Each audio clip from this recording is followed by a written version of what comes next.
Bueno, pues Shaddai, ¿empezamos? Vamos, Venga, vamos. pues buenas tardes, bienvenidos a esta segunda charla de este año 2023 que organiza Unima Cataluña y estamos súper contentos de tener a Shaddai Larios con nosotros, que nos va a dar esta charla de dramaturgias del objeto documental. Vale, pues yo os hago una breve introducción, aunque seguramente muchos de los que estáis aquí, si estáis aquí es porque la conocéis y ya tenéis este interés por su trabajo y por lo que hace, ¿no? La Shaddai es doctora en artes escénicas por la Universidad Autónoma de Barcelona, donde concentró sus estudios en filosofía del objeto en escena. Es licenciada en Letras Españolas por la Universidad de Guanajuato, entre muchas otras cosas, hago una breve pinceladita. Codirige la compañía de teatro de objetos documentales Oligor y Microscopía, junto a su socio español Jomi Oligor, y cofundadora, junto con Oligor y Xavier Bubés, del Solar, agencia de detectives de objetos, que como me decía, la verdad es que tenéis mucho trabajo y vais haciendo bolos por aquí y por allá sin parar, que eso es estupendo. También autora de libros como Escenarios postcatástrofe, Filosofía escénica del desastre, Los objetos vivos, Escenarios de la materia indócil, Detectives de objetos, y el último que también ahora estás moviendo y firmando, Teatro de objetos documentales. Bueno, yo creo que ya con esta breve introducción te doy paso, que lo que tú vas a decir seguro que es mucho más interesante. Pues te doy paso. Gracias. Pues muchas gracias por la invitación a este espacio. Estoy muy contenta de estar aquí y de que gracias a las personas que están, imagino que irán llegando otras. Y bueno, decirles que lo de dramaturgias del objeto documental, todo lo que yo pueda compartir viene en definitiva dado por mi propia experiencia práctica, por mi propia experiencia como profesora, que en los últimos 10 años me he dedicado muy efectivamente a estudiar la memoria y los objetos dentro de este marco llamado Teatro de Objetos Documentales. Entonces, todo lo que yo pueda decir viene de esta experiencia, ¿no? Evidentemente habrá muchas otras poéticas y maneras de abordarlo, pero pues voy a compartir más que nada mi experiencia. También decirles que, bueno, vamos a dejar las preguntas para el final, si les parece. Si alguien tiene alguna urgencia, preguntar algo, lo puede ir colocando en el chat y lo leemos hasta el final. Bueno, digamos que, como decía, la idea del objeto documental yo la entiendo desde este marco del teatro documentales, que pues es una poética que tiene su propia teatralidad, es un territorio que está dentro del teatro de formas animadas, ¿no? En general, este gran campo escénico animista que aborda esta noción de teatro de formas animadas, que yo la tomo de la brasileña Ana María Amaral, que equivale un poco a lo que en Europa es el teatro de figuras, que son todas estas teatralidades que trabajan con materialidades no humanas en escena, ¿no? Entiéndanse títeres, marionetas, teatro de papel, de sombras, teatro de objetos y en este caso teatro de objetos documentales, que no siempre tienen por qué ser materialidades que se antropomorfizan a imagen y semejanza de las personas, ¿no? Que se hacen como si estuvieran vivas como las personas, sino que tienen muchas otras maneras de animarse y de vitalizarse. Entonces el teatro de objetos documentales para mí está inserto en este gran campo escénico animista que nos une en tanto a preguntarnos por el estado de transferencias entre lo humano y lo no humano, ¿no? Digamos que el teatro de objetos documentales lo que hace es este como espacio de observación que nos conjunta de este tercer espacio que se forja en este periodo, en este tránsito de transferencias, cómo esto se desplaza, se extiende y se lleva a una observación más amplia en cómo los seres humanos nos relacionamos sociomaterialmente con la vida, cómo vamos generando relaciones íntimas, diversas, con nuestra cultura material, y eso comporta que generemos objetualidades o repertorios de objetos que se vuelven de alguna manera documentos, depositarios de memorias, almacenes de testimonios, condensaciones de muchas relaciones, ¿no? Entonces, lo que entendemos por objeto documental aquí está, por supuesto, muy lejos de lo que se entiende por documento en las políticas públicas de las memorias, ¿no? Vamos a quitarle esa densidad burocrática a la idea de documento para concentrarnos más bien en los objetos como testimonios, como archivos en potencia de sucesos y como una construcción, ¿no? Porque la documentalidad, como vamos a ir viendo, es un proceso de construcción que se da en un trabajo de campo, en un trabajo de indagación entre el sujeto y el repertorio de objetos o el objeto encontrado, ¿no? O el objeto elegido. Estos procesos de construcción del documento requieren un acto de mirada, un acto de percepción, una manera de escuchar, una manera de observar estas relaciones sociomateriales ínfimas que pasan desapercibidas día a día.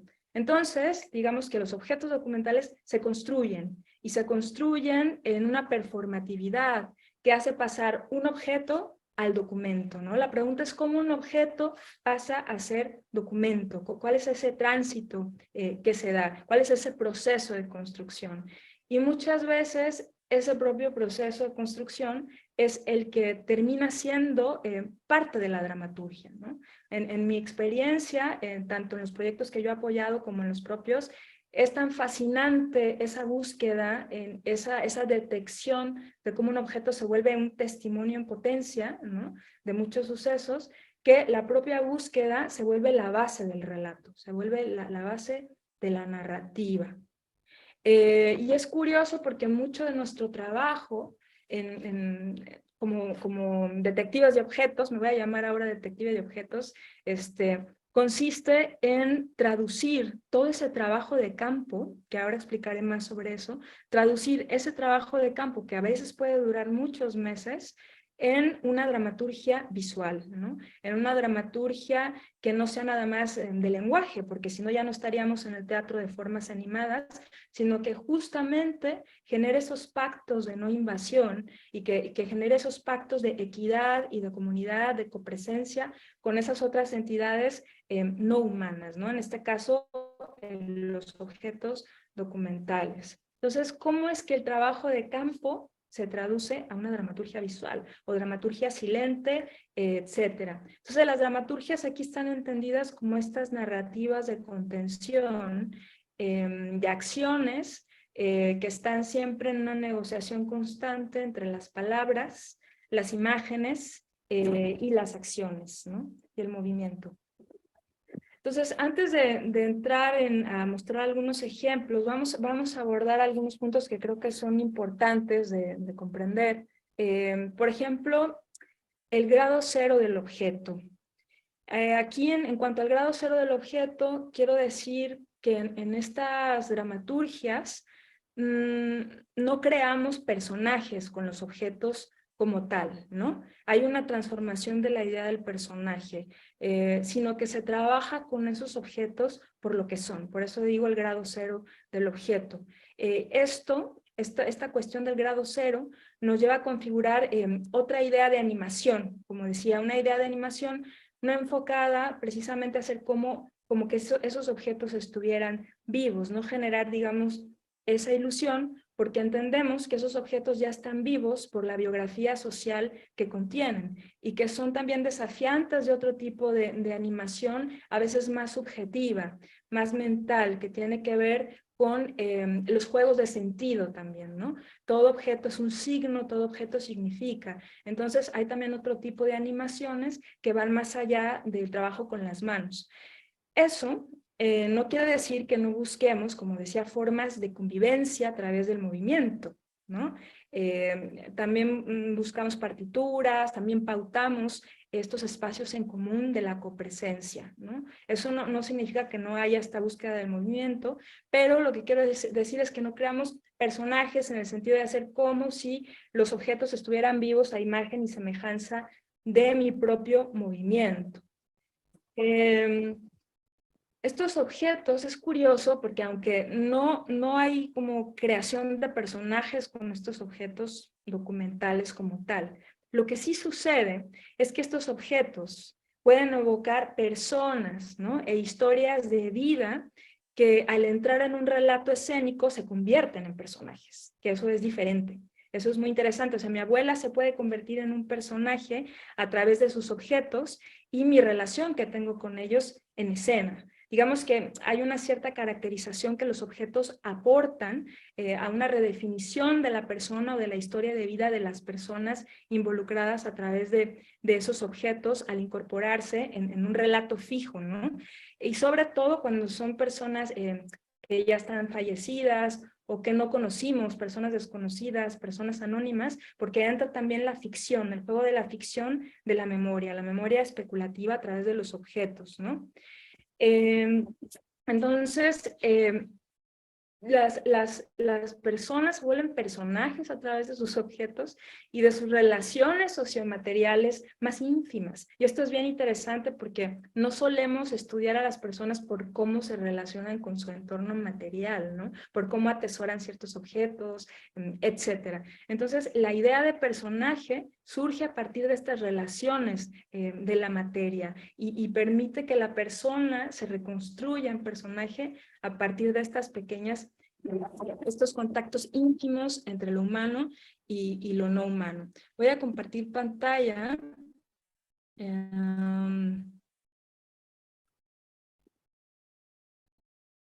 A ver, un momento. Lo voy a compartir con sonido también.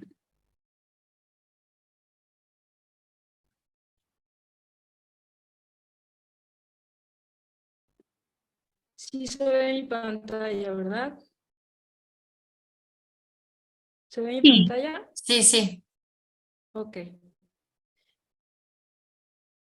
Bueno, voy a dar un pequeño ejemplo de esto que digo de los personajes, de la persona, personaje a través de los objetos.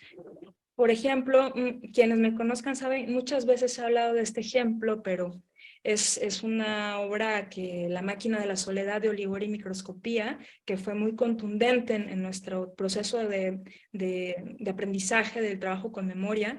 De hecho, a partir de esta obra es que a mí se me empezó a ocurrir esta noción de teatro de objetos documentales, ¿no? Que fue estrenada en el 2014. Pero bueno, quien sepa de esta historia sabe muy bien, porque lo he contado muchas veces, que está dada a través del encuentro de esta maleta. Es una maleta con 600 cartas de amor del siglo XIX, de 1900, que encontramos en un mercado de México que se llama La Lagunilla. En estas cartas son de Manuel Lara y Elisa Castanedo. Entonces, toda la obra tiene que ver con nuestro encuentro con estas cartas y con lo que nos pasó a nosotros como cuerpos al dejarnos habitar por esta historia encontrada de esta pareja que vivía en la misma ciudad, pero que no podían hablar porque no estaban casados y entonces todo lo que se decían, se lo decían a través de las cartas. La máquina de la soledad construye de alguna manera los personajes de Manuel Lara y Elisa Castanedo a partir de sus cartas, a partir de lo que nosotros sabemos de ellos y no tanto contando la intimidad de las cartas, sino lo que nos pasaba a nosotros con las cartas, que eran cosas sorprendentes. A veces había sincronías temporales, cosas que hacíamos al mismo tiempo, de 100 años después, pero el mismo día, ¿no? Entonces, de algún modo son personajes que se construyen por la relación epistolar, ¿no? Y por cómo nosotros, como narradores de esta experiencia, como acompañantes de estos objetos documentales que se detonan, también nos volvemos una especie de unidad con ellos, ¿no? Creamos como una especie de unidad a partir del objeto carta. Y y es muy fuerte todo lo que nos sucede con ellos por este relato, ¿no? Este relato de encuentro, que como digo, no es tanto contar la intimidad, sino lo que pasa con el objeto escritural. Finalmente, es el nombre que nosotros le damos a la carta, al hecho de escribir una carta, como una especie de autoficción constante, ¿no? Es una máquina de la soledad. Y entonces, Manuel Lara y Elisa Castanedo, que son dos personas del 1900 fallecidas que no conocimos, más que a través de esta relación íntima que tenemos con sus cartas, nosotros que somos sus custodios y que no sabemos a quién entregárselas, que son un documento maravilloso que habla de la historia de la ciudad, que habla de urbanismo, que habla de la evolución de la tecnología, que habla de muchísimas cosas y que con el tiempo descubrimos que Manuel fue ingeniero muy importante de la ciudad y que construyó un reloj fundamental de la ciudad de San Luis Potosí. Pues todos estos documentos, de alguna manera, crean esos personajes que no conocimos, ¿no? A partir de esta historia pautada en el espacio-tiempo que es la máquina de la soledad.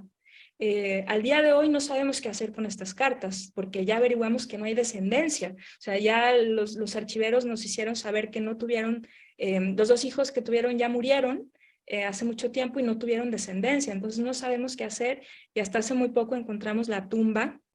Hace menos de un mes dimos con la tumba de Manuel Lara y Elisa Castanedo y sus hijos fallecidos en Ciudad de México. Y hemos pensado que quizá una manera de hacer de cerrar el ciclo es, no sé, buscar enterrar esas cartas con ellos, ¿no? De alguna manera. Entonces, para nosotros son una suerte de personajes que se construyen a través de lo que no conocimos de ellos y de lo que sí conocemos de ellos a través de sus cartas, ¿no?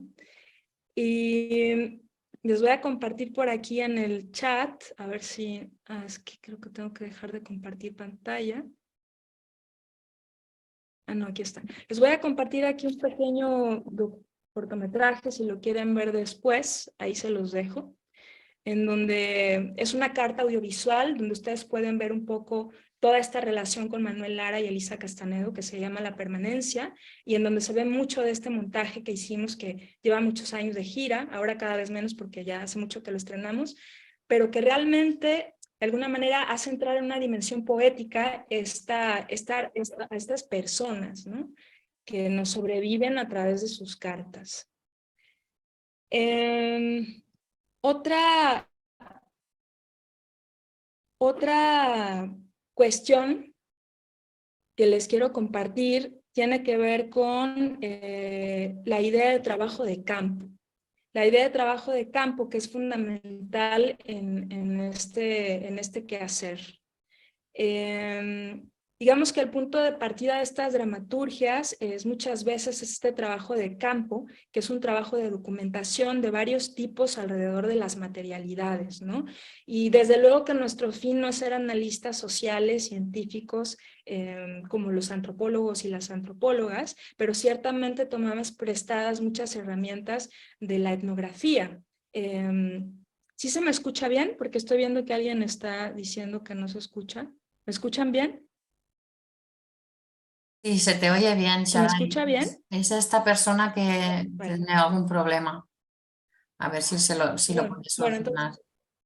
ojalá que pueda entonces, nosotros tomamos herramientas prestadas de la etnografía, como, bueno, toda la cuestión de el mundo de las entrevistas, de la observación participante, de la escucha atenta, del registro, de la creación de archivos, de salir a hacer derivas cuando son prácticas de territorio, como mi compañía los detectives de objetos, muchas veces lo que hacemos son residencias en lugares que nos contratan y estamos hasta 3 meses de residencia en un sitio para trabajar con esa comunidad y sus objetos y producir en conjunto una pieza que hable de la memoria que entrañan esas cosas. Entonces muchas veces son recorridos en casas, recorridos urbanos con las personas, ¿no? Entrevistas, caminadas, son muchas estrategias tomadas de la etnografía, ¿no? Que cada vez más hay en el teatro documental, pues hay muchas estrategias que son tomadas de las ciencias sociales. Yo personalmente ahora, dentro de un año, ya voy a ser maestra en antropología, porque me di cuenta que necesitaba estudiar también antropología para entender mejor esto que hacemos, ¿no? Entonces, el trabajo de campo no siempre significa una salida a un lugar. El trabajo de campo se puede hacer en la propia casa, dentro de la propia casa. Lo que entraña un trabajo de campo es posicionarse en una mirada atenta, escucha, en donde se extraña la propia relación que una tiene con las cosas, en este caso sociomateriales, ¿no? En donde se extraña la propia relación que una tiene con las cosas y en donde se extrañan los propios hábitos materiales. El trabajo de campo consiste en situarse en ese lugar de percepción donde se registran y se anotan todas esas fluctuaciones de la materia que pasan desapercibidas. Por ejemplo, puedo decir que una de mis grandes estrategias, aparte de las entrevistas, los testimonios, del registro de testimonios, ¿no? Tiene que ver con esto. Tiene que ver con los diarios de campo, tiene que ver con los cuadernos de campo, que son uno de mis instrumentos predilectos, ¿no? En el trabajo que hacemos. Aquí me dio el otro día por sacar todos mis cuadernos, como por ver lo que tenía, y aquí les comparto algunos de todos mis cuadernos que están llenos de anotaciones materiales, ¿no? Entonces, por compartirles un poco lo que yo hago en estos diarios, que es uno de mis objetos fetiche, el diario de campo, registro de manera libre observaciones minuciosas de cómo la gente acciona con sus cosas, cómo las cuida, las maltrata, cómo las toca, cómo habla de ellas y sus coreografías habituales, ¿no? Por ejemplo, registro de gestos y silencios que conforman partituras cotidianas y figuras retóricas que aparecen naturalmente en las cosas. Mostraré algún ejemplo después, ¿no? Metáforas, metonimias, figuras que aparecen habitualmente.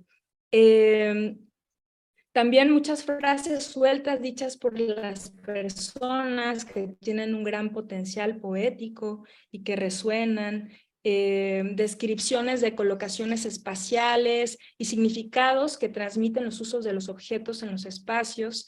También, por ejemplo, esto es bien interesante, cómo los objetos están presentes en el acto del lenguaje. Porque muchas veces la gente niega que tiene objetos, muchas veces la gente no quiere hablar de objetos y sin embargo los objetos están presentes todo el tiempo en el lenguaje. Y eso es bien interesante, cómo capturar ese inconsciente material, ¿no? que está allí.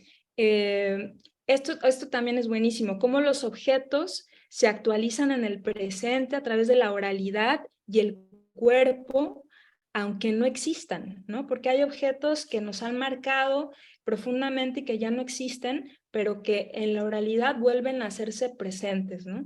Y se reactualizan, de alguna manera se actualizan. Luego también las jerarquías existentes entre los objetos.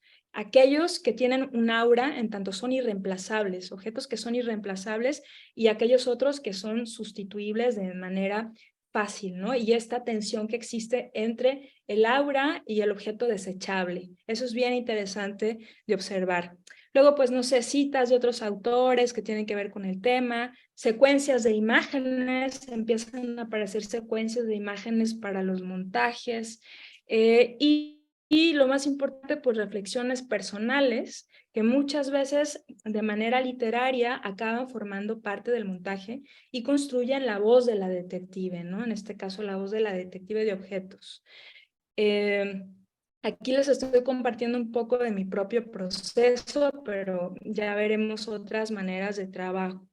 Y bueno, como cada día, digamos, cada detective lleva su cuaderno, se genera tanta información, hacemos una apuesta, como una bitácora colectiva con todos estos datos objetuales, y luego creamos un archivo. Estos archivos empieza a emerger una dramaturgia, empieza a emerger a partir del descarte de ideas, de pruebas en el espacio de distintas disposiciones, ya en el términos de acción y a veces con las propias personas implicadas en el proceso, vamos creando esa dramaturgia. Lo que se complica más cuando el propio espacio esté implicado en la dramaturgia. Cuando, por ejemplo, hicimos una residencia en una carpintería de Girona, que tenía 70 años de antigüedad, o en el Jardín Botánico, o en donde estoy ahora, en una nueva residencia que todavía no puedo decir, es secreto sumario, pero cuando el propio espacio se convierte en dramaturgia, ¿no? Se convierte en escenario, digamos, ahí se complica todavía más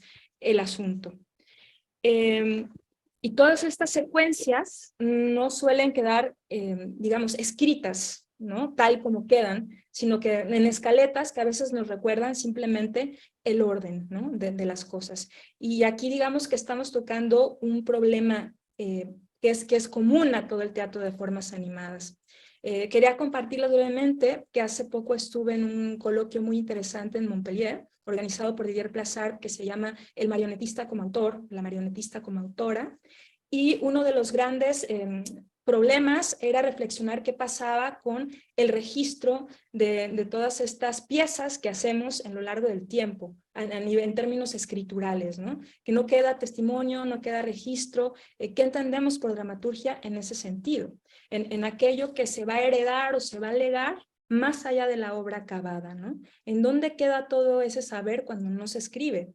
Nosotros, en el teatro de formas animadas, con grandes excepciones, tenemos mucho esta herencia de la transmisión oral, ¿no? A través del saber, de la transmisión oral, del movimiento. También, al ser muchas veces una dramaturgia muy silente, en donde predomina el movimiento y la imagen, para no ser invasivos con la palabra, ¿no? Hay también pues carencia de tejido, de materia en palabra, ¿no? Faltan testimonios escritos de todos estos procesos. Entonces, digamos que un poco pensar la dramaturgia del objeto documental, las dramaturgias, nos lleva a cuestionarnos sobre este problema también, ¿no? ¿En dónde quedan todas estas escrituras más allá del espacio físico? Quedan en el cuerpo, quedan en la memoria corporal, pero no quedan en ningún otro sitio, y esto vale para todos los teatros de formas animadas.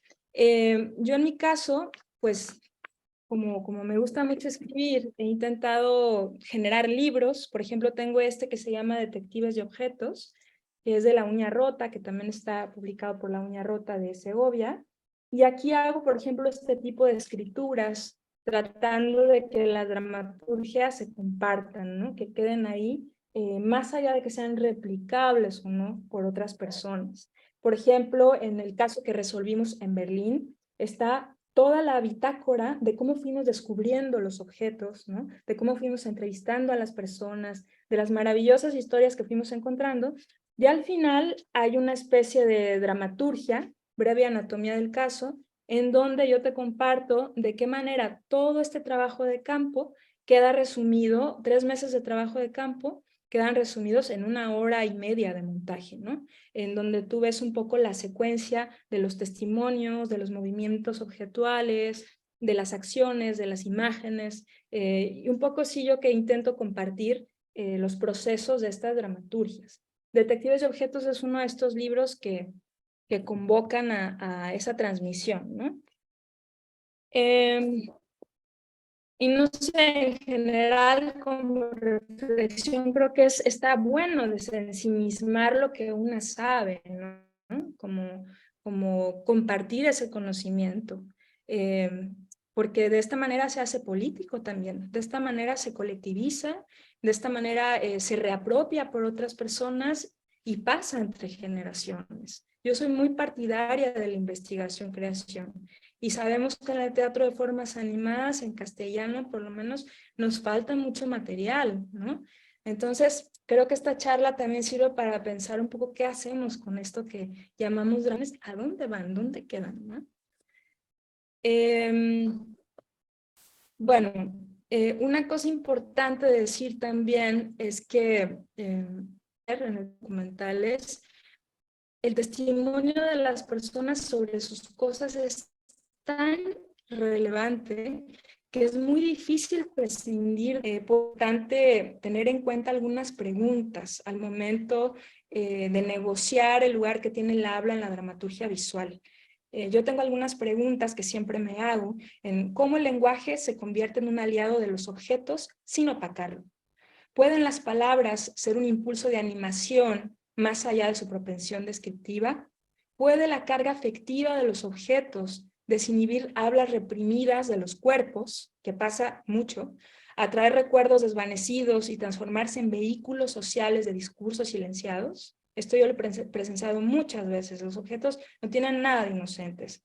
Ayudan mucho a sacar muchos discursos que estaban ahí como subyugados en el olvido, ¿no?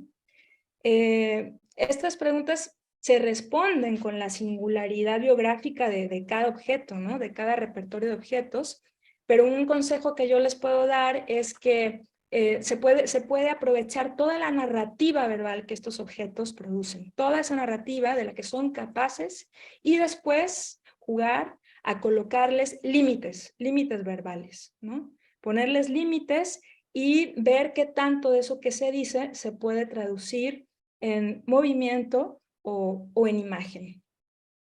En este sentido, creo que es interesante, por ejemplo, tomar prestadas algunas ideas del teatro de objetos francés, de la escuela francesa, que trabajan mucho con la retórica, con las imágenes que producen los propios objetos como tropos, ¿no? Figuras retóricas diferentes. Entonces, se juega con el sentido de los objetos, ver qué tanto los objetos documentales ya producen sus propios sentidos que no precisan de palabras, ¿no? Buscar imágenes. Por ejemplo, volviendo a Manuel y Elisa, que ya había comentado, había una escena en donde Homi sacaba todas las cartas y decía, estas son las cartas que Manuel y Elisa se escribieron a lo largo de un año.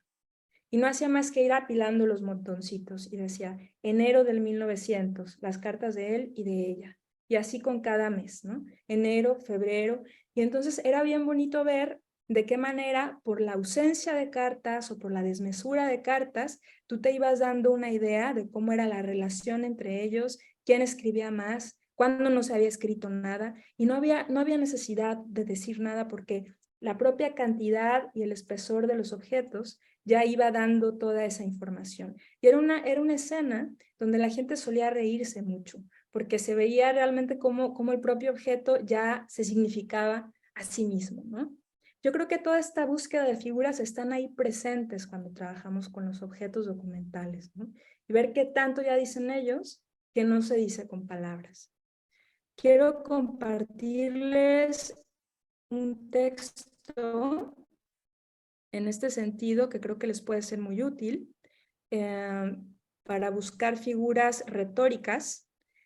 Es un texto de Didier Plassart que se llama Por una retórica del teatro de objetos, y lo van a encontrar aquí en un dossier que organicé, que se publicó en la revista Paso de Gato, que está buenísimo, por cierto. Es un dossier, aquí se los voy a dejar. Ahí pueden encontrar el dossier, está buenísimo. Hicimos, Javier Suetsky de Argentina, hicimos traducciones de textos en francés que no estaban traducidos, y dentro de este dossier está el texto de Didier Plassart, que se llama Por una retórica del teatro de objetos. Aquí está, Por una retórica del teatro de objetos. Lo pueden descargar libremente.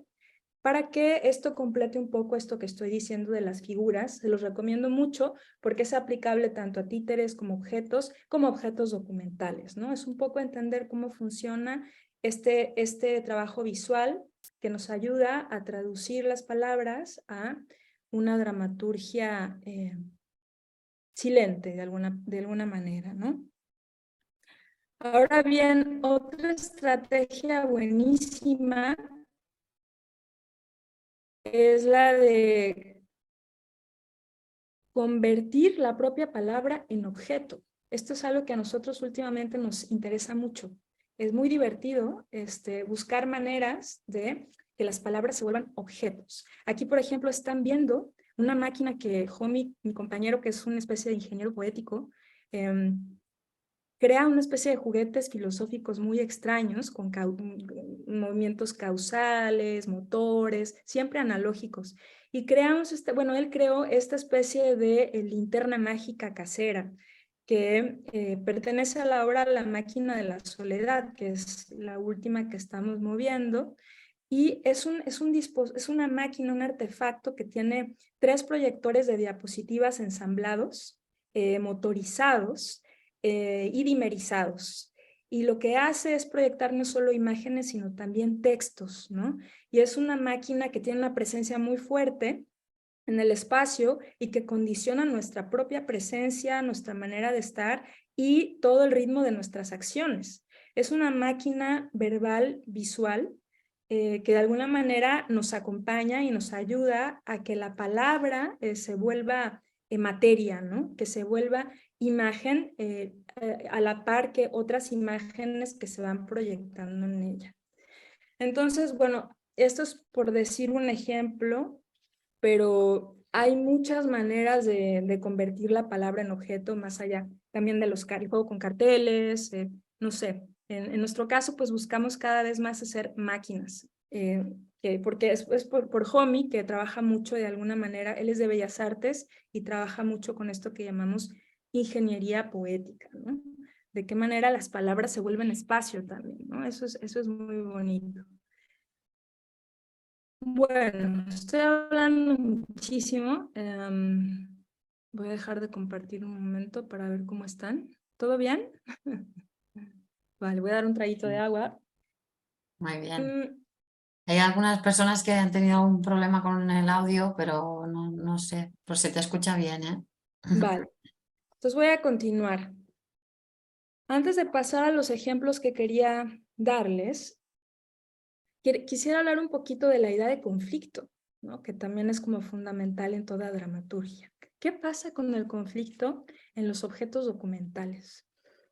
Pues esto es bien interesante porque dentro del trabajo de campo, muchas veces nos encontramos que los propios objetos documentales ya portan sus conflictos, ¿no? Portan ya una conflictividad implícita de varios tipos, que no siempre, digamos, no necesitamos construir un conflicto en escena porque ya los propios objetos suelen arrojar preguntas a partir de su propia biografía y muchas veces también en las condiciones en las que han sido encontrados o el mismo impulso que a mí me lleva a querer significarlos, ¿no? Ahí ya hay conflictos implícitos bien interesantes que hay que saber escuchar y prestar atención. Más que invadir a los objetos, hay que escuchar qué conflictos traen y qué conflictos me generan a mí también, ¿no? Como detective de alguna manera. Aquí estoy suponiendo que todas somos detectives de objetos, ¿eh? Todos aquí somos detectives de objetos. Entonces, y en esta propia operación de hacer de que ese objeto desapercibido, que casi nadie ve, de pronto cobre un protagonismo muy grande, ¿no? Por toda la información que condensa, ya hay una especie de problema, ya hay una especie de conflicto. El hacer que, por ejemplo, una historia personal de un archivo familiar se vuelva colectiva, que adquiera relaciones con los marcos sociales de la memoria de otras personas. O al revés, que esto es bien interesante, al revés, que un objeto estandarizado en la memoria, homogeneizado en la memoria, de pronto, al tener contacto con una memoria singular y personal, adquiera otro matiz totalmente, ¿no? O, de otro modo, como un documento institucionalizado, como un acta de nacimiento, por ejemplo, puede convertirse en otra forma de documento a partir de la relación personal que tiene con alguien, ¿no? Entonces aquí ya empiezan como muchos conflictos diferentes que el propio objeto entraña. Una pregunta que yo siempre le digo a mis alumnas y a mis alumnos y que siempre nos arroja material muy bueno para la dramaturgia es ¿cuáles son las memorias en conflicto que hay en ese objeto, ¿no? ¿Cuántas memorias en conflicto hay en ese objeto? Porque cuando nos hacemos esta pregunta empiezan a salir muchas vertientes. Por ejemplo, recuerdo hace poco en un laboratorio que di, hace un par de años, una de las alumnas, que española, no sabía que su abuelo había sido republicano. Y entonces empezó a conocer a su abuelo republicano a partir de los objetos que habían estado siempre como en un silencio en su casa, ¿no? Y eso ya generaba un conflicto. Dentro del propio objeto ya había ese conflicto de memorias, ¿no? Conflictos entre la memoria individual, la memoria colectiva, la memoria institucionalizada. O por ejemplo, el otro día en otro laboratorio, que esto suele pasar muchísimo, llega gente que no sabe qué hacer con las herencias de los padres, por ejemplo, ¿no? Con estos grandes legados de objetos, y ella decía, es que tengo saturación objetual, y tenía el conflicto de desprenderse de ese patrimonio que representaba generaciones de ancestros, o de conservarlo, ¿no? Entonces ahí ya también surgían una serie de preguntas muy interesantes en torno, sociomaterialmente hablando, de qué hacer con las herencias. Y así sucesivamente. A título personal, quisiera compartirles la historia de un objeto, por ejemplo, que para mí es altamente conflictivo, y que al mismo tiempo es un poema material, o sea, tiene su propia poética interna, ¿no? Se trata de un libro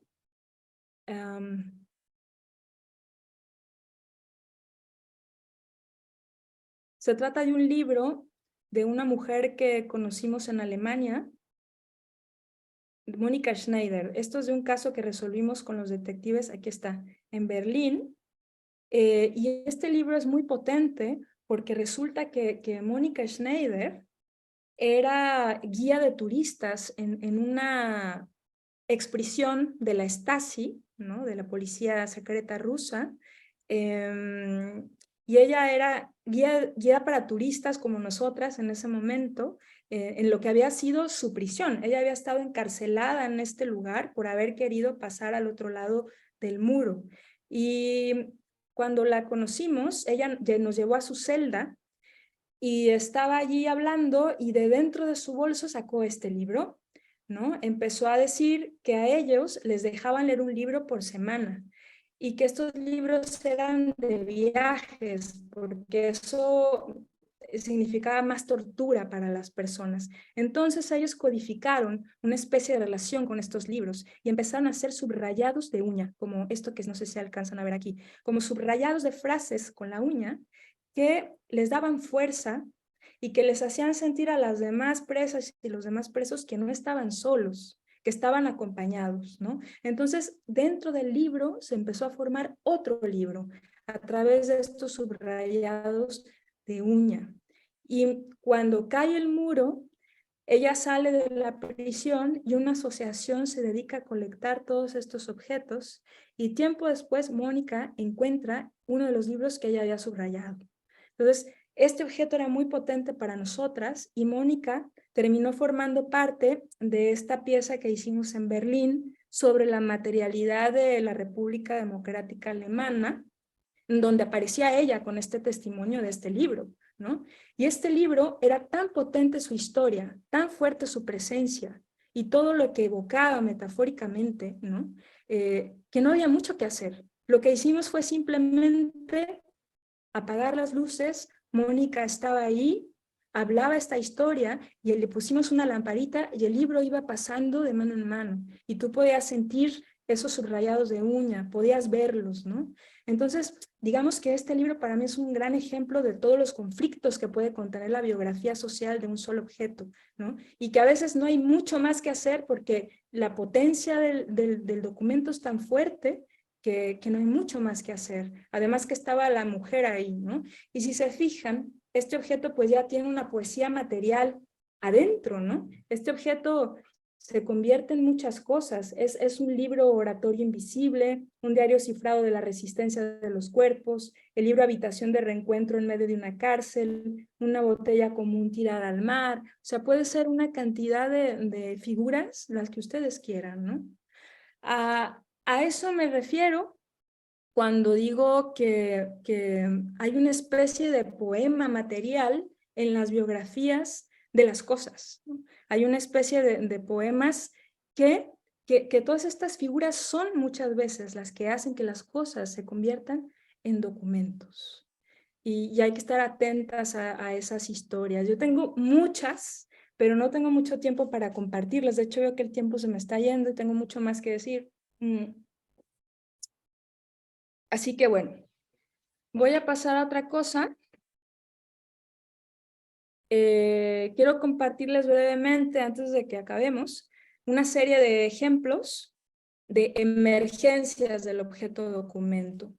cosas que yo he podido atestiguar a lo largo de estos años y que muchas están aquí resumidas en este libro de Teatro de Objetos Documentales, que es una especie de manual experimental, en donde muchos de los ejemplos que voy a dar vienen aquí en el libro, y además invité a estos propios creadores a testimoniar sobre su proceso. Los ejemplos que voy a poner están aquí. Son maneras en que todo el trabajo de campo se traduce a una dramaturgia visual o de otro quehacer. Y en todas ellas están todos los puntos que mencioné anteriormente, ¿no? Esta idea de los poemas materiales, de los conflictos, de la persona-personaje, el grado cero del objeto, etc. Entonces, por ejemplo, tenemos que esta es muy interesante. Confeccionar un objeto documento de dimensión poética surgido de un trabajo de campo en alguna escala de la memoria personal o colectiva. Pequeños artefactos inventados que condensan y organizan varias evidencias con la singularidad de la autorregulación poética y que constituyen el motor de las acciones en escena. ¿Cómo se confecciona un objeto documento de dimensión poética? Por ejemplo, hay un par de piezas que... Vamos a ver, en España hay una muy conocida, que es esta de Andrea Díaz Reboredo, que se llama Mar, quizás habrán visto algunas. Andrea también testimonia aquí en el libro, y esta pieza de Mar surge a partir de un trabajo de campo que ella hizo en la casa familiar, ¿no? Entonces, durante mucho tiempo, ella se reunió, que además muchos de sus ancestros son arquitectos, se reunió en torno a una mesa para recuperar historias familiares, ¿no? Y registrar también historias de relación que tenía cada familiar con la casa y los cambios que había sufrido la casa en los últimos, creo que 100 años, ahora no recuerdo. Pero entonces el resultado de esta observación y este encuentro continuo con las personas, además de que iba recuperando objetos de sus parientes, fue esta gran mesa que ella construyó, que es una mesa transformable. Es una mesa que para mí es un gran objeto documental poético porque surge de un trabajo de campo, en donde ella metaforiza de alguna manera las transformaciones que ha tenido la casa o que tuvo su casa familiar en estos últimos 100 años. Y Andrea, bueno, aquí también va la descomposición de estas piezas, la va aprovechando para involucrar testimonios, ¿no? Escuchamos audios o ella misma se construye a sí misma como narradora en primera persona de toda esta vivencia. Y lo interesante es que es una síntesis de ese trabajo, una síntesis plástica documental de ese trabajo de tanto tiempo, ¿no? Esta podría ser una de las formas. En este mismo tenor, un trabajo muy interesante es este, de Ángel Hernández, un dramaturgo mexicano, dramaturgo de guerra, que se llama Caja Chernóbil. Es muy bonito este trabajo. Y el campo en Pripyat, en la zona de exclusión, donde fue, digamos, el atentado, ¿no?, nuclear, y ahí se dedicó a recuperar testimonios de las personas que todavía viven en esa zona de exclusión, tanto como de personas que ya no viven, pero que vivieron en ese lugar. Y creó esta cápsula, como esta caja, que es la caja Chernóbil, donde fue guardando objetos encontrados, donde fue recortando figuras planas también de las fotografías de estas personas, donde fue almacenando fotografías del lugar y además un calendario. Encontró un calendario que metió en esta caja abandonado, detenido en el tiempo. Y lo interesante de esta cápsula, de esta caja, es que ahí donde se activa, cada vez que la abre, se genera una reflexión en torno a la migración, ¿no? Y en torno a, evidentemente, al accidente nuclear, pero también a la idea de exilio, ¿no?, a través de los objetos. Y es bien interesante porque la cajita va cambiando constantemente y va permitiendo que tiene esta estructura de dramaturgia autopoética. Esto es que ahí por donde pasa se va nutriendo de nuevos relatos, ¿no? Se va nutriendo de nuevos relatos y va creciendo. Es una dramaturgia de acumulación que es muy interesante, ¿no? Y esta caja produce cosas maravillosas, así de chiquita como la ven, puede crear conferencias performativas, puede crear instalaciones, piezas, escenas, ¿no? Cuando yo lo invité en La Habana, en Cuba, lo invité a un circuito de memoria material que hice, vino con esta caja y fue muy fuerte porque en Cuba, no sé si recuerdan, pero Fidel Castro hubo un tiempo en que le dio asilo a los niños de Chernóbil, ¿no? Y una zona de Cuba, había un pequeño hospital para estos niños que ahora está abandonado, los expedientes están ahí en abandono, y él pudo entrevistar a muchos de estos niños que ahora están grandes, y la caja generó otro sentido en ese contexto y se nutrió de otras historias, ¿no? Entonces, para mí estos son como 2 ejemplos que tienen que ver con esta forma. Bueno, no nos va a dar tiempo de verlas todas, me sabe mal, pero otra de las formas es esta, que tiene que ver con, por ejemplo, lo que les contaba de la maleta de Manuel y Elisa, ¿no?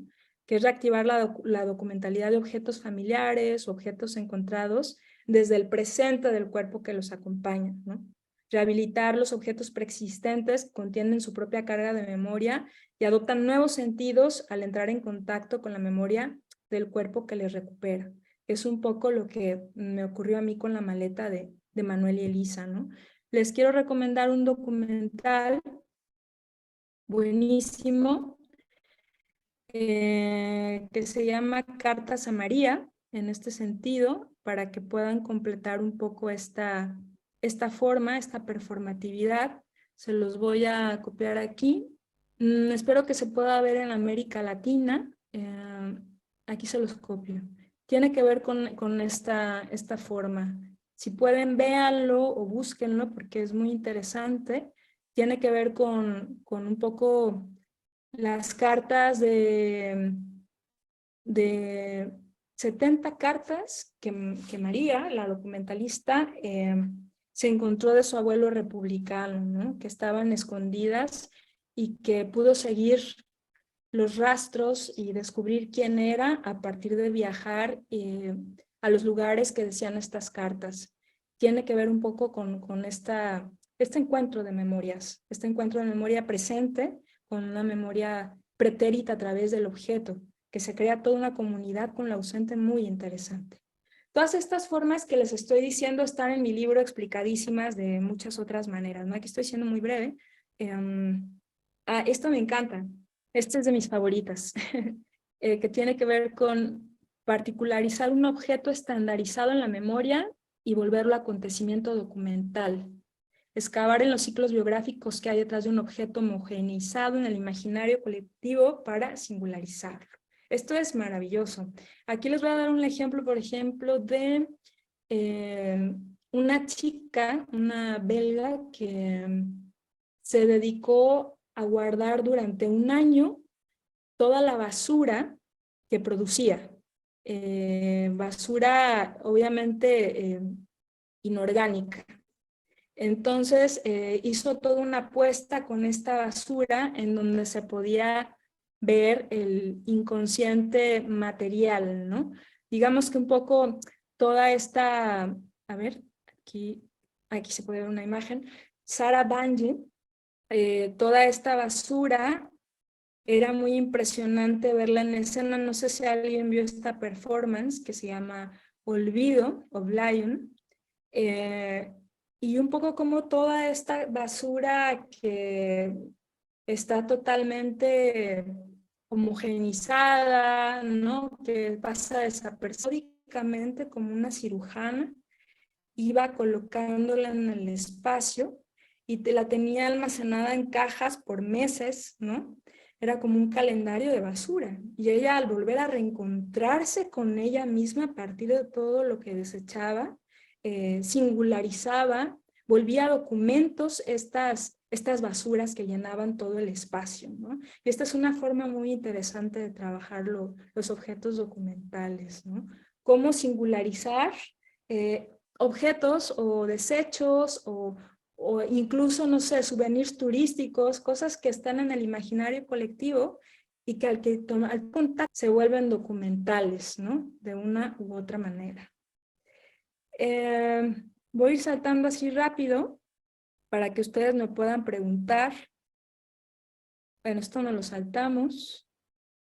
Esta es buenísima, lo de corporizar documentos de archivos oficiales, hacerlos públicos y rodearlos críticamente a la luz del presente. Esto es como adentrarse en archivos institucionales, de exhibir objetos guardados, reanimándolos con actos de transferencia corporalizados. Suena muy teórico todo esto, ¿verdad? Ya lo siento. Pero es así, tiene que ver con, por ejemplo, lo que hicieron las madres en Argentina, ¿no? En la Plaza de Mayo. Para mí ellas son el gran referente, en tanto que ellas se manifestaron colocándose en el cuerpo estas fotografías de identidad de sus hijas desaparecidas, sus hijos desaparecidos, ¿no? Documentos de identidad que fueron saqueados por los militares de la dictadura, como tratando de borrar huellas, y ellas se los colgaron en el cuerpo.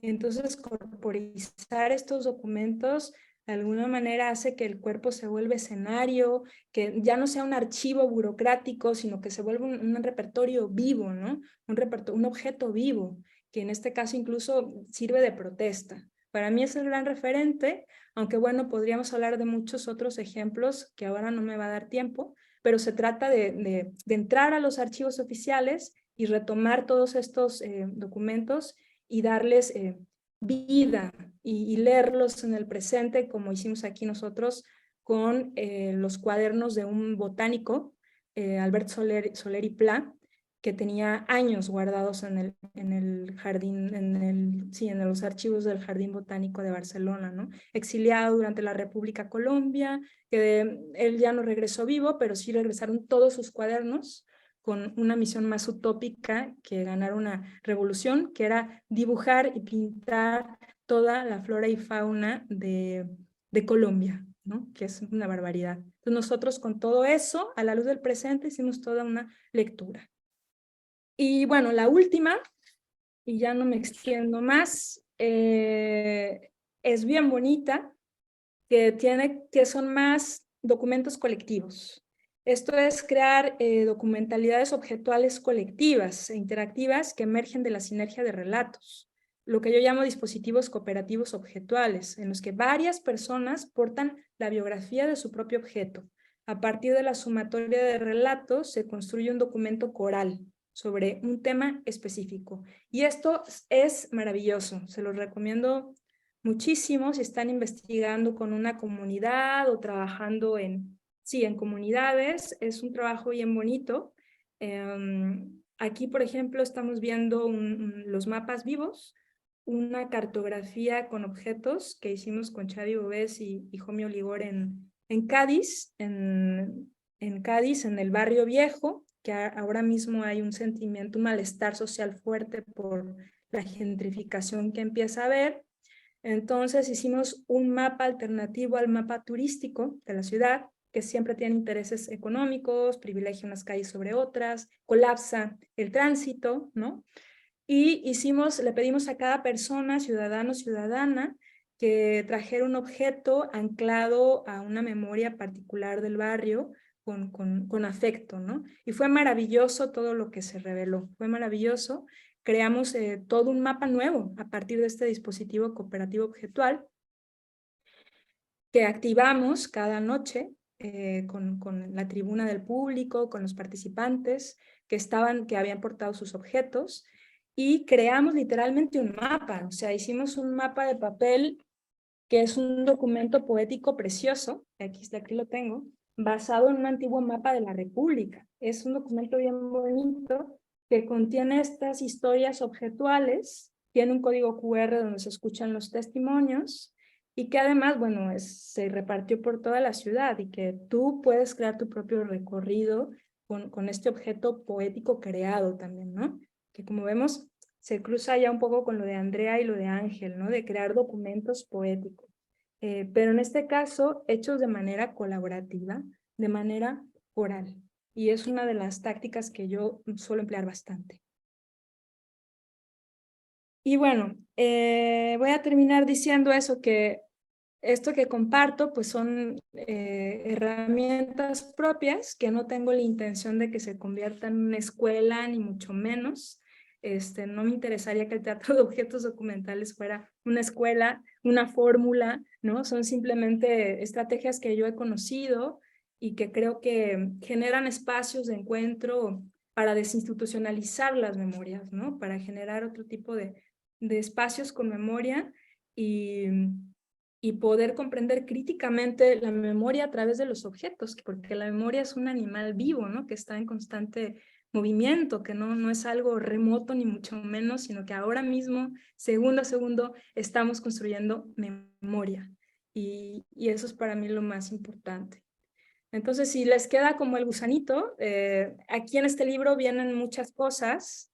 También les voy a compartir, espera un momento, les voy a compartir mi página tengo 2 páginas donde hay muchos textos míos que están en línea. Si alguien quiere consultar, muchos de ellos están abocados justamente a la memoria. Aquí en esta revista que dirige Tony Rumbau, Interesante, yo tengo un montón de textos, aquí se los comparto. En esa página pueden encontrar muchos textos de todo, de poéticas del mueble, de micrologías escénicas, de muñecas, de objetos post-catástrofe, de pandemia y objeto. Bueno, digamos que lo mío ya, como digo, es como Don Quijote de la Mancha, que ya perdí el seso. Él con las novelas de caballería, yo con los objetos. Y aquí les comparto también mi página de academia.edu, donde subo muchos documentos y dosieres que pueden ser interesantes de consultar. Si alguien quiere, de investigación, creación en el teatro de formas animadas. Hay unos textos colaborativos maravillosos que salen de los laboratorios que doy, en donde creamos ebooks, donde cada alumna y alumno explica su proceso, su dramaturgia, explica su camino, ¿no? Están muy bonitos esos textos y aportan muchas ideas.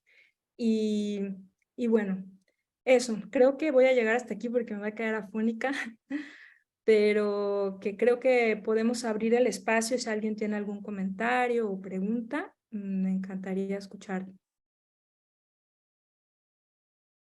Molt bé, pues, gràcies, Xaday, ha estado súper interesante. Pues eso, si tenéis preguntas sobre lo que nos ha explicado y ha compartido Xaday, ahora es el momento. No sé si tenéis esto de pedir el turno y vamos, bueno, vamos cogiendo palabras.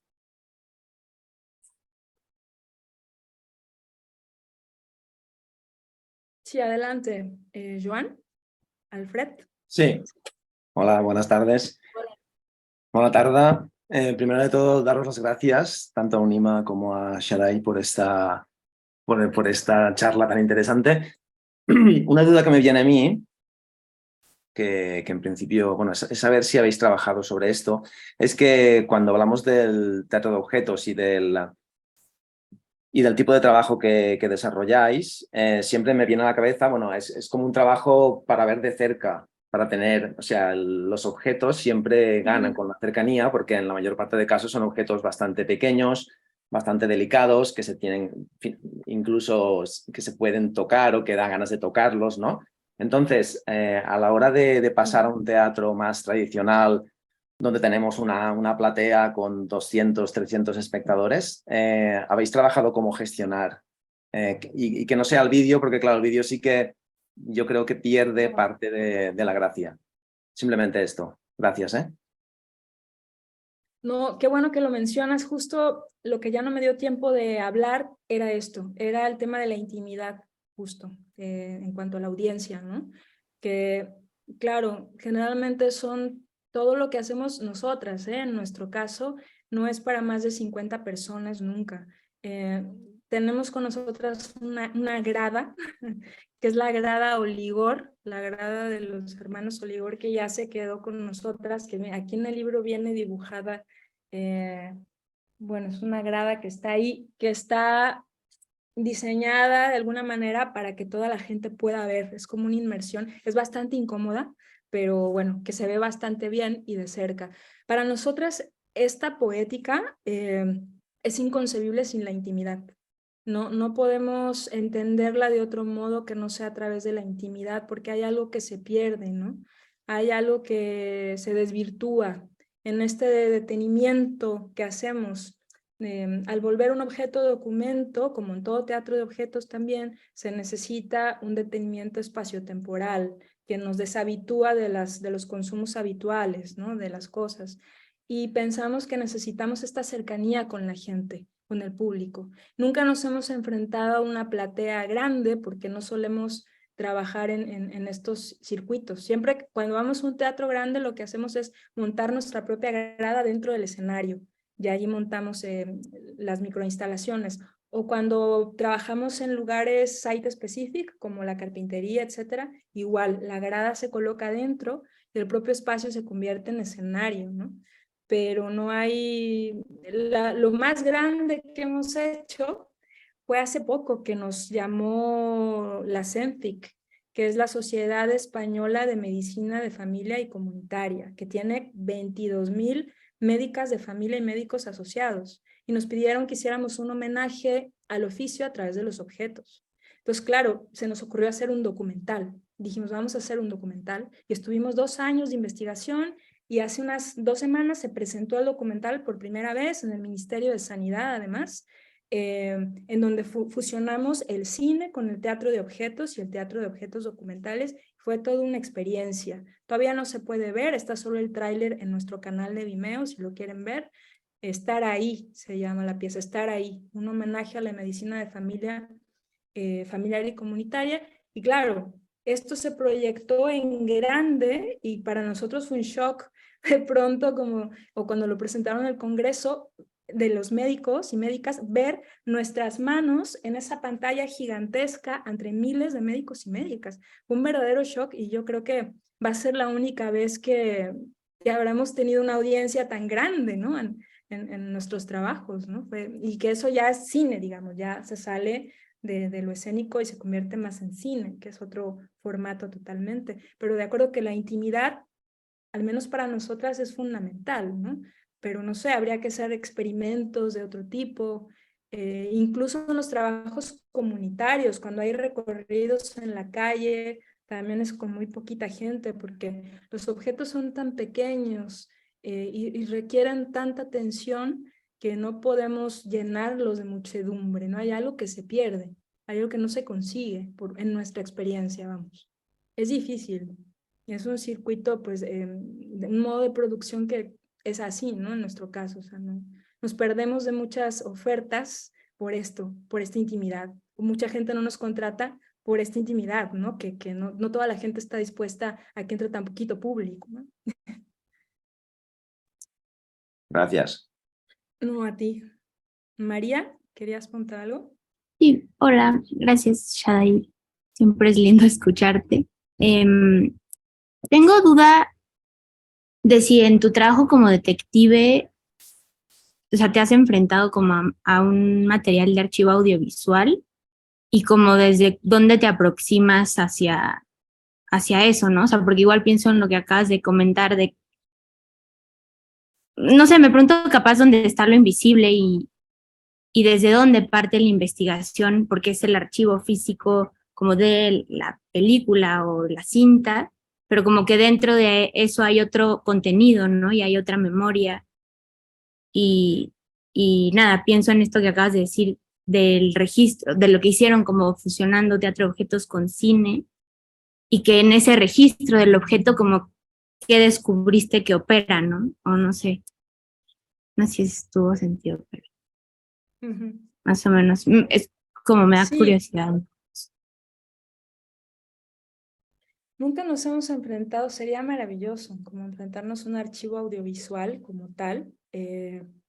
Sin duda alguna, creo que una cosa que nos llamaría la atención, que es algo que nos fascina, más allá, y aquí me remito a este libro de Roland Barthes tan bonito, ¿no? De lo obvio y lo obtuso, ¿no? Del cámara lúcida, que es fantástico, ¿no? No tanto lo que las imágenes dicen de manera literal, sino todo lo que no se cuenta en esas imágenes, ¿no?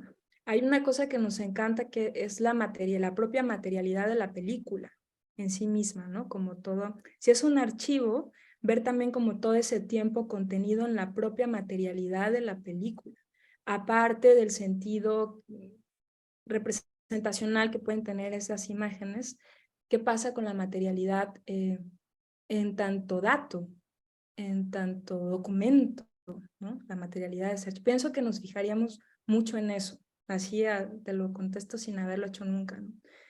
Pero sí, el trabajo con el cine fue muy interesante. De hecho, a ver si puedo encontrar el tráiler y se los comparto. Porque, claro, nos enfrentamos a más de 100 entrevistas con médicos y médicas de familia y no queríamos trabajar con instrumental médico, no queríamos trabajar con jeringas ni con nada de esto, ¿no? Queríamos ir a historias más personales que le mostraran al público lo que hay detrás de esas personas que trabajan tanto y que están tan precarizadas y que están sufriendo mucho en este momento por razones políticas. Entonces, que muchas veces por secreto profesional tampoco cuentan nada de sí mismas, tienen el hábito del secreto profesional. Entonces, fue muy interesante ir, por ejemplo, a mirar con ojos de detective sus consultorios, ¿no? Mirar con ojos de detective sus consultorios y descubrimos unos objetos muy interesantes que son los regalos que los pacientes hacen a los médicos, que son unos objetos maravillosos porque están como en el limbo. No son objetos oficiales, no están, digamos, permitidos tampoco, no están autorizados, pero tampoco son rechazados. Entonces tienen un lugar incómodo en la institución. Pero si tú vas a un centro de salud y te fijas, vas a ver que hay muchos de estos objetos, ¿no? Y eso fue interesantísimo. Y a partir de eso, había objetos que sí pudimos filmar, que estaban en el lugar, y había otros que eran irrepresentables, que no estaban, que eran objetos ausentes, ¿no? Como yo llamaba, que estaban encarnados en la memoria, pero ya no estaban ahí, o eran imposibles de filmar porque se habían perdido. Entonces, con eso, con el teatro de objetos, lo que hicimos fue reconstruir en nuestra propia casa lo que ese testimonio decía en varios casos, ¿no? Y hacíamos escenas y secuencias que ilustraban de una u otra manera esos objetos que no estaban, por un lado. Por otro lado, también descubrimos el trabajo con la documentación, con todo, por ejemplo, todas las manifestaciones que han hecho los médicos y médicas en el tiempo para reivindicar su oficio, ¿no? Trabajamos con el objeto diario, con la noticia periodística, trabajamos con noticias periodísticas, animando noticias, con letreros, con cartelitos, con objetos de papel, con muchos objetos de papel, por ejemplo. Y otra cosa que nos gustó mucho observar, por ejemplo, era la relación que ellos tenían con los fonendoscopios, que son estos para escuchar el corazón y las pulsaciones, ¿no? Que muchos decían que era como su amuleto, o sea, todos llevan siempre un fonendoscopio y es la relación que tienen y las historias que cuentan son maravillosas con estos objetos. Entonces creamos toda una escena visual de pequeñas relaciones con este objeto. Y lo que nos ayudó al cine, el montaje, fue como esta coreografía hecha en el teatro hubiera sido muy distinta de cómo la creamos con el montaje cinematográfico, ¿no? Que nos ayudaba la música y el montaje en sí mismo, la secuencialidad del montaje, que crea una coreografía de pequeños momentos a partir de todo este trabajo con el fonendoscopio, ¿no? Que hubiera sido distinta probablemente en lo escénico, hubiera tomado otros tiempos. Aquí con los cortes nos permiten una velocidad distinta, ¿no? Y esto fue muy interesante de constatar. Entre muchas otras cosas que... O sea, se mezcla pues el teatro de objetos en sí con el propio teatro de objetos documentales, que eso fue muy divertido y muy intenso también. Voy a buscar el tráiler para compartírselos. Sí, Gloria. Sí, muchas gracias. Yo me preguntaba, me da mucha curiosidad también cómo os movéis hacia la inspiración hacia ir hacia un lado, hacia un mercadillo y encontrar una maleta. O sea, hay cosas que son encargos y son encargos, ¿no? Pero cuando eso, ¿no? Hacia dónde, o sea, ¿cómo os dejáis guiar hacia escoger unos objetos y otros no, por ejemplo? Ya. Difícil de contestar esto, porque escogemos todo, o sea, es como que tenemos el mal de Diógenes totalmente, o sea, el síndrome de Diógenes, pues es que no sé, sabemos que aquí entra esta cuestión del objeto encontrado, que es fantástica de Breton y Giacometti, ¿no? Que no sabes por qué te llevas eso que está allí, pero algo está operando en tu inconsciente a nivel de deseo, que lo vas a descubrir después, ¿no? Que muchas veces nos pasa eso. Compramos cosas que nos fascinan, que nos atraen. Homey, por ejemplo, es muy de aparatos, de artilugios. Tenemos una colección grandísima de tecnología analógica, ¿no? Yo soy mucho de miniaturas, soy miniaturista, ¿no? Microscopía es de pura miniatura, entonces yo me voy sobre las miniaturas inmediatamente y tengo una colección enorme y sé que todo eso en algún momento va a acabar siendo parte de algo. Y así es, cuando estamos en una producción nueva, pues vamos ahí, están todos como haciendo casting, ¿no? Así todo el mundo quiere salir. Y nos sorprende mucho después de que dijimos, esto lo compramos hace años, ya acaba siendo protagonista de algo, ¿no? Y es fantástico. Y también revisamos mucho documentos, como libretas, nos atraen mucho las libretas, las fotografías, las postales. Lo cierto es que de un tiempo para acá ya no nos atrae tanto ir a los mercadillos si no tenemos un proyecto en mente, porque ya nos saturamos de cosas, ya nos saturamos y cuando llevas un proyecto en mente, a veces tenemos la superstición de que son los objetos los que nos encuentran a nosotras, que no somos nosotras las que encontramos a los objetos, ¿no? Bueno, por ahí más o menos. Feli y luego Pamela.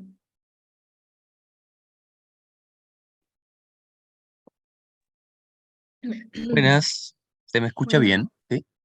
sí. Bien. Bueno, primero que todo agradecer por esta charla, la palabra brindada, que estoy todavía asociando cosas, así que muchas gracias.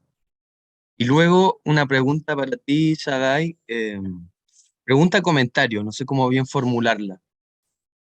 Hace muy poco, yo soy chileno, estoy acá en Santiago, eh, salió una noticia de que se recuperaron unos cilindros de vela que guardaban grabaciones de cantos y ceremonias de culturas de Tierra del Fuego, de pueblos aborígenes, Cahuéscar y Yaganes, a través de grabaciones fonográficas en cera.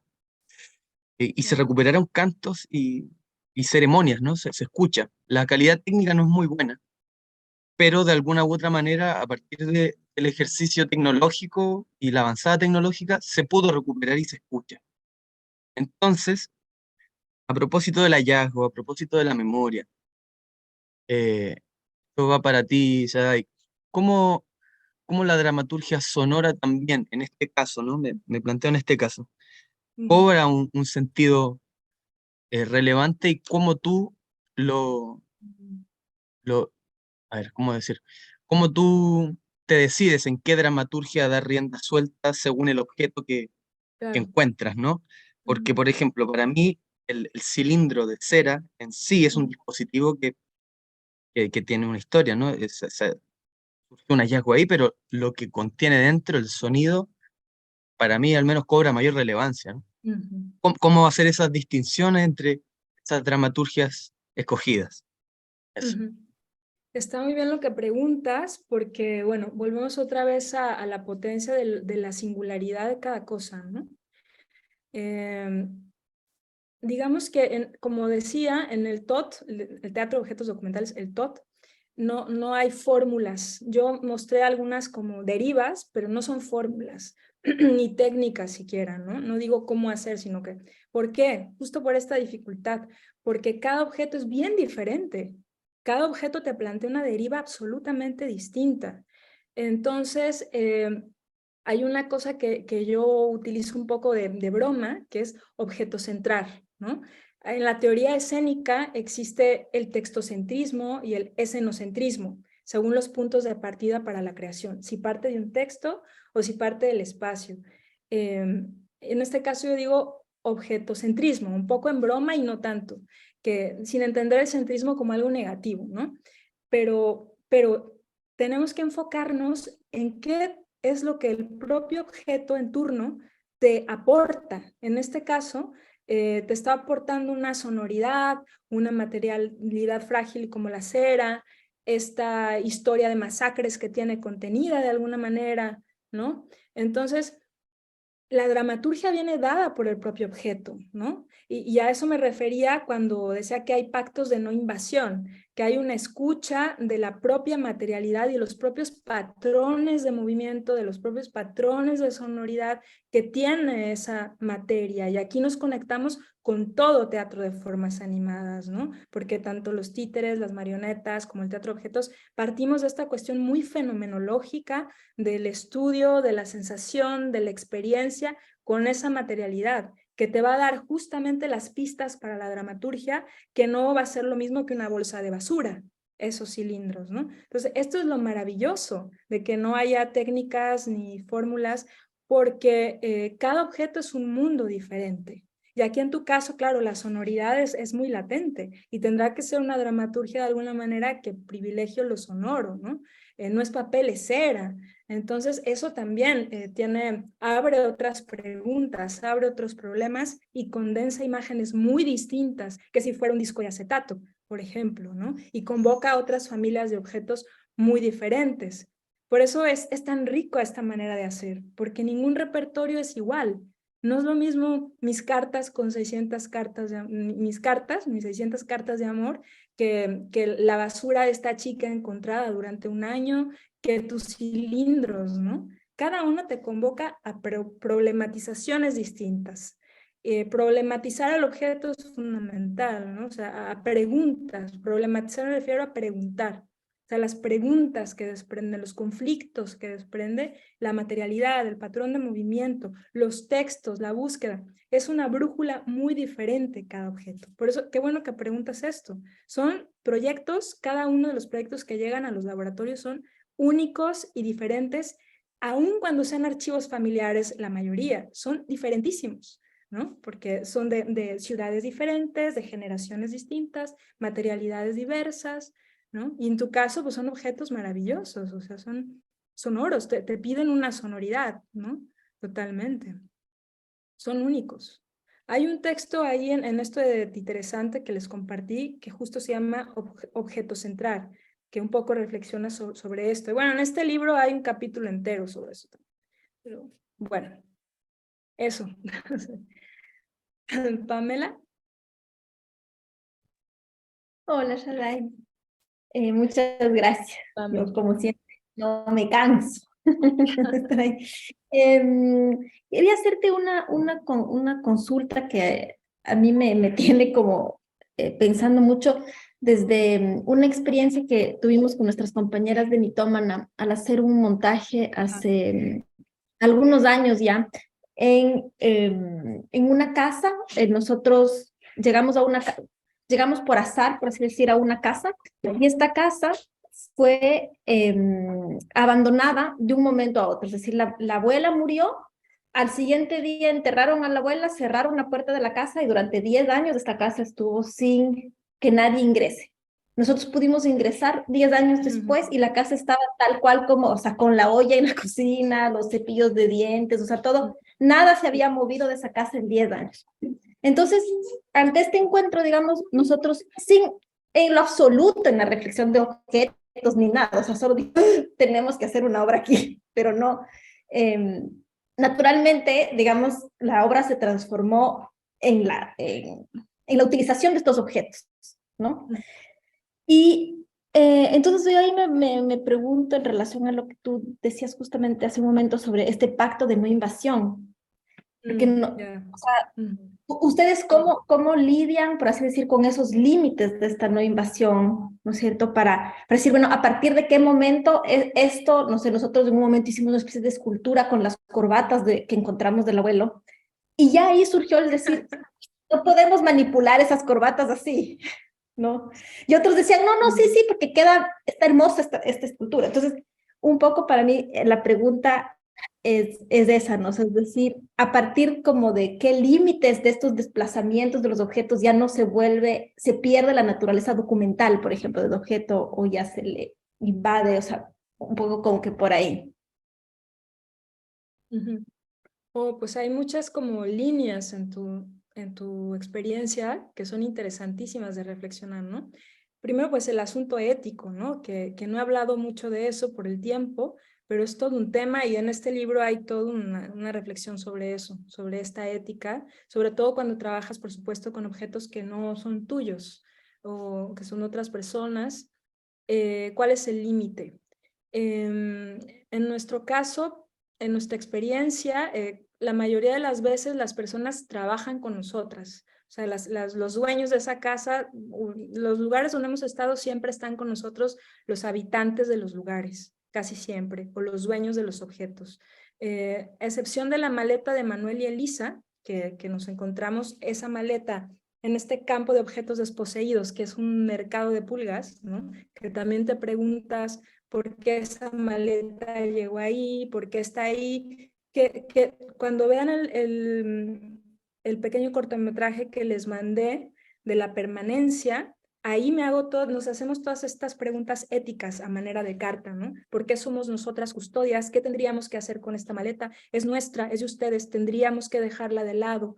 Y todo esto ya abre una serie de reflexiones interesantes a nivel de la pertenencia, ¿no? Y de la posesión y la desposesión. En nuestro caso siempre ha sido así, que estamos con las personas o nos generamos estos cuestionamientos. En la melancolía del turista también hay una serie de cuestionamientos sobre la posesión de las cosas, ¿no? Nosotros lo llevamos casi al término dramatúrgico, ese cuestionamiento. Nos hacemos ese cuestionamiento y en ese sentido se vuelve documental también, porque es algo que nos está ocurriendo a nosotros al encontrarnos con esa materialidad, ¿no? Y nos importa mucho lo que nos afecta y lo que nos ocurre en el encuentro de memorias, ¿no? Claro, te entiendo, tú llegas a un lugar donde hay una aura grandísima en este sentido de lo irreemplazable, donde no se ha movido nada del lugar en quién sabe cuántos años. Bueno, pues yo sí creo que hay un mínimo de respeto, ¿no? De esa materialidad. Al menos nosotras como detectives intentamos como tener ese límite ético, ¿no?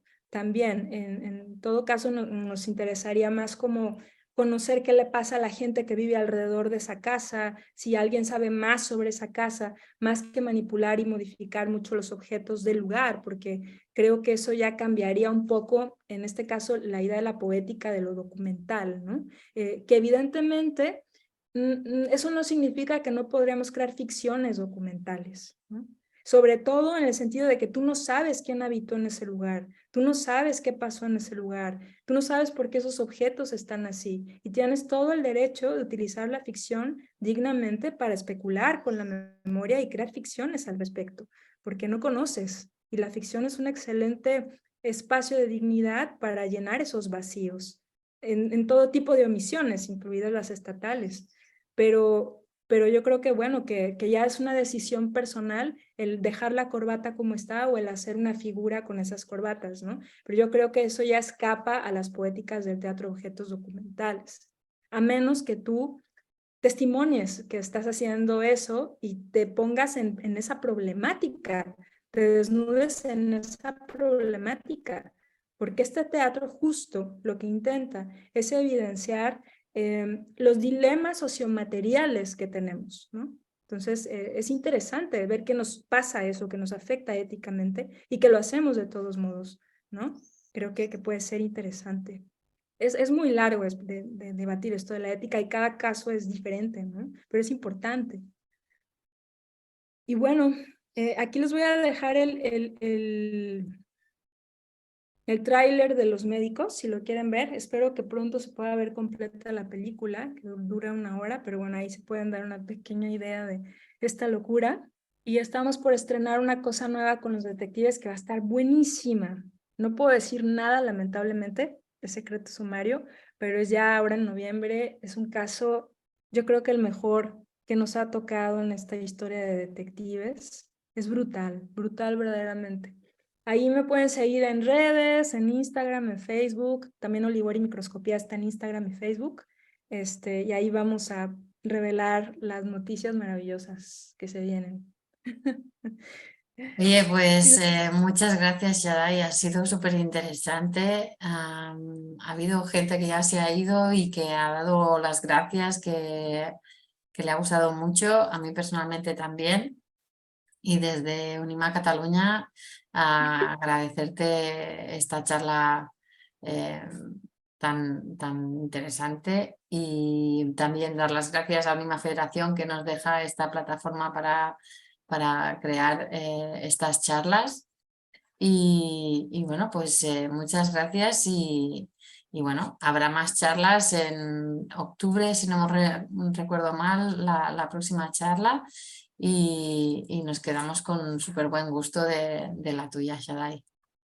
Y muchísimas gracias a ustedes. Gracias, estoy viendo aquí todos los comentarios. Y bueno, nada, seguimos en contacto. Cualquier duda que alguien tenga me puede escribir también ahí por redes, lo que sea. Soy una apasionada de este tema, así que ahí estoy. Me encanta hablar de esto. Gracias a Unima Cataluña, gracias Gloria, Eudald. Ay, se me ha perdido. José Ya se ha Antonio, ido, sí, ¿no? estaba por aquí también. Antonio, ay, El ay, Carles ay. Cañellas, que también está por aquí. Exacto. Saludos, Carlos. Gracias a todas. Muchos abrazos desde aquí, desde Navarra. Muchas gracias, Shaddai. Gracias. Adiós. Gracias. Gracias. Adeu.